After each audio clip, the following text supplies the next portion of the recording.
তালা আমাদের শেখায় সব দরজা সব সময় খোলা রাখা যায় না, কারণ দরজার ওপাশে শুধু মানুষ নয়, থাকে আমাদের স্বপ্ন, পরিশ্রম আর নিরাপত্তা। একটা ভালো তালা থাকলে ঘর নিরাপদ থাকে, পরিবার নিশ্চিন্তে ঘুমোতে পারে আর মনটা থাকে শান্ত। তালা শুধু লোহা নয়, তালা হলো ভরসার পাহারা। কিন্তু তালার সবচেয়ে বড় সত্য হলো, সব চাবি সব তালার জন্য নয়।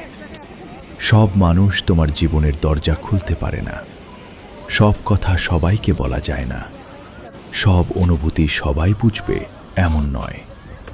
ঠিক যেমন তালার ভেতরের সূক্ষ্ম খাজ চাবির দাঁতের সঙ্গে মিললে তবেই খুলে যায়, তেমনি জীবনে শুধু সেই মানুষটাই তোমার কাছের, যার সঙ্গে তোমার মনের খাজ মিলে যায়।